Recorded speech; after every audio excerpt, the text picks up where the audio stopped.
तो हमने इन दोनों कैरेक्टर्स के बारे में अच्छे खासे जानकारी इकट्ठा कर ली है। चलिए अब इन दोनों के पावर्स के बारे में बात कर लेते हैं, जिससे हम ये डिसाइड कर पाएंगे कि कौन कितना पावरफुल है और इस लड़ाई को कौन जीतेगा।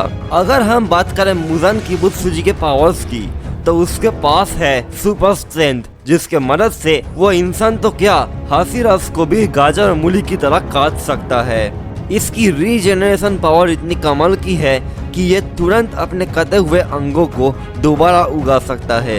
यहाँ तक कि ये एक ऐसा डीमन है जिसके अगर सर को भी काट दिया जाए तो भी ये नहीं मरेगा। इसके अलावा ये सेफ शिफ्टिंग भी कर सकता है, जिसके मदद से ये कभी भी बच्चा, औरत या फिर कोई भी रूप ले सकता है।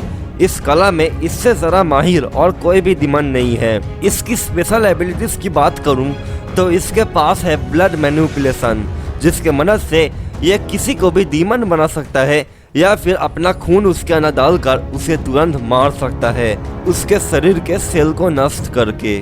मुजान के पास मल्टीपल हार्ट्स और ब्रेन्स है, जिनको वो अपने शरीर में कभी भी कहीं पे भी ट्रांसफर यानी कि शिफ्ट कर सकता है। इस वजह से इसको मार पाना नेक्स्ट टू इम्पॉसिबल हो जाता है। इसके व्हीप लाइक टेंटिकल्स इतने कमाल के होते हैं कि इसके शरीर से कांटेदार व्हीप लाइक टेंटिकल्स जाकर किसी को भी काट सकते हैं। इसके व्हीप लाइक टेंटिकल्स में बायो वेपन और पॉइजन भी होता है, जिस वजह से ये दुश्मन की जान तुरंत ले लेते हैं। इसके पास डीमंस की एक पूरी फौज है, जिनमें अकाजा, दोमा और कोकुशिबु जैसे खतरनाक डीमंस शामिल है।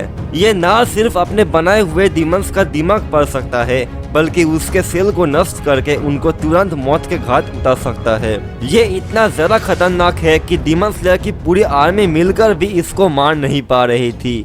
तांजीरो इसके शरीर के टुकड़े टुकड़े कर देता है, लेकिन फिर भी इसकी मौत धूप के वजह से ही हो पाती है, नहीं तो ये लगभग अमर हो चुका था और ये किसी को भी नहीं छोड़ने वाला था। इसकी अगर एक वीकनेस की बात करूं तो जैसा कि मैंने अभी बताया, तो मुजान की सबसे बड़ी वीकनेस ये है कि वो सूरज की रोशनी में नहीं जा सकता है, नहीं तो वो जलकर राख हो जाएगा। भी अगर हम बात करें लूसीफर के पावर्स की, तो उसके पास इतनी ज्यादा पावर्स है कि